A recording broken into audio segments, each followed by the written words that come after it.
Hello again, and welcome back to another Eduonics tutorial. In this tutorial, I'm going to discuss how to open photos in Adobe Photoshop and create new documents from scratch.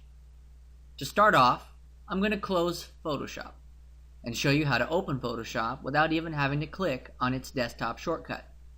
I'll go to the top of the screen and click the Close button.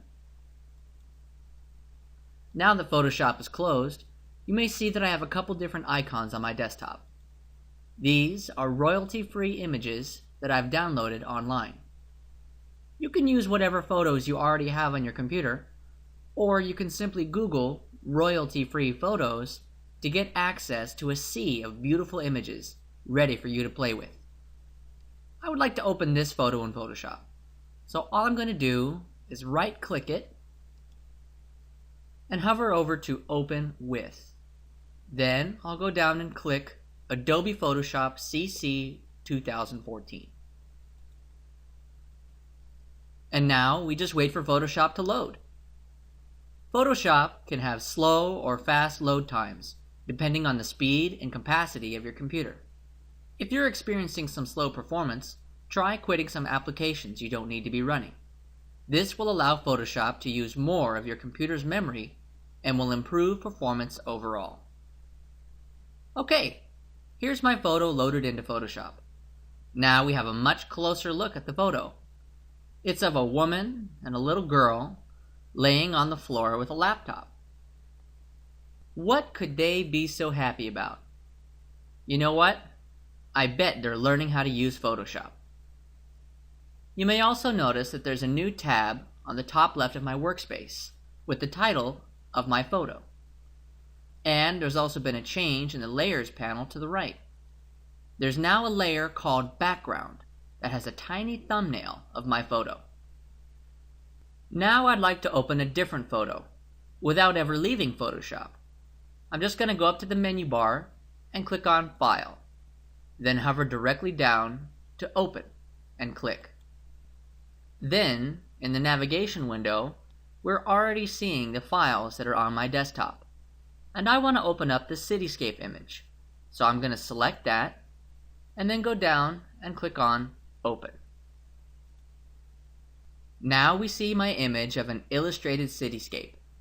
This is just a bunch of buildings on a curved plane in the nighttime. You may also notice that we still have the tab for the previous photo on our workspace. So all we would have to do is click that tab to switch to that photo within Photoshop. Now we have no problem switching back and forth between images, and we can edit them simultaneously in Photoshop. Finally, let's create a new document from scratch. Go back up to the menu bar and click File again. Only this time, we're going to click on New. This brings up the new document window, and we are met with plenty of options before we can proceed. Let's do a rundown of all the buttons here so we have a better idea of what we're dealing with. The first option that we have is Name. This is pretty self-explanatory. It's just the name for our new document, much like the names for our previous images. Next is Preset. Now this operates much like the workspace presets, in that these presets are here to give you some standard options to choose from while you begin working with Photoshop. The preset affects all these options in the space below. So let's check these out. Width and height. These are very straightforward. They're just the numbered units of width and height defined by these boxes to the right. Right now it's set up to 7 by 5 inches. Let's change our measurement to something else by clicking on Inches. And then we'll go up to Pixels. You can see that the numbers have scaled proportionately to the measurement that we've selected on the right. So 5 by 7 inches is proportionately equal to 504 by 360 pixels. We can change these numbers to any dimensions that we like. Generally, pixels are used for digital on-screen graphics.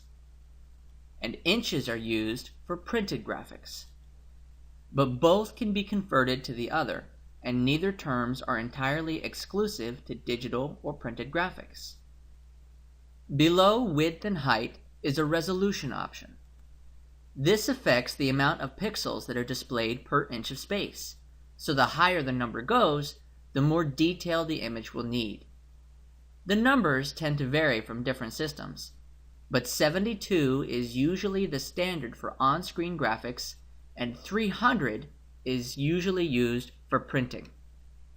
It can be easy to think that a higher resolution will result in a better image, but this isn't always the case. My suggestion is to leave the numbers alone unless you know for sure that you need a certain resolution before proceeding. You may also notice that the image size, that is, the amount of hard drive space that the image takes in your computer, is drastically affected by the image's resolution. So to save space and performance, you may want to keep things from getting a little too big. Next up is the color mode. Now this is the option that will constrain the image to certain ranges and types of color. You can generally stick to RGB for digital graphics and CMYK for printed graphics. There are also other options to choose from, but we will cover those in a later video. This button here on the right that says 8-bit refers to the limitation of unique colors in the image.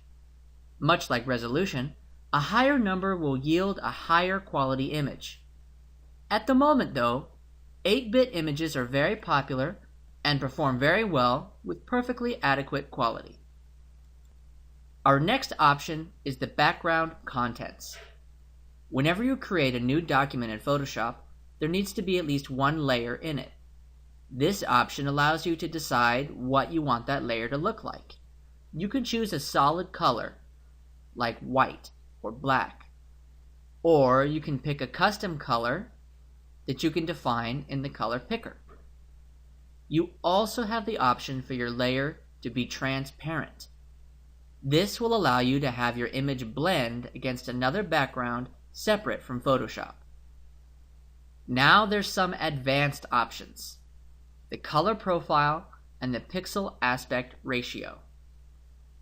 I try not to mess with these unless I absolutely have to, because changing these settings may make your image clash with another program or image you happen to be working with.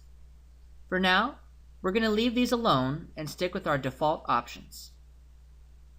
Right now, our document preset is set to the default Photoshop size. Let's see what happens to the options below when we change it. Go back up to the preset and click Default Photoshop Size to reveal more options. If you hover down to US Paper and click, you can see that all of our size options have been altered and our resolution has been increased to 300. Now let's go back up and click our preset button, and this time we'll go to Web. Then click. Again, our sizes have changed and our resolution is back to 72. Just like the workspaces, we can switch to and from these presets when working with new documents. They are very helpful as sorts of templates for the standard sizes and colors of multiple types of images. Okay, those are all the options that you're going to face when creating a new document in Photoshop. We will discuss Photoshop layers in the next video.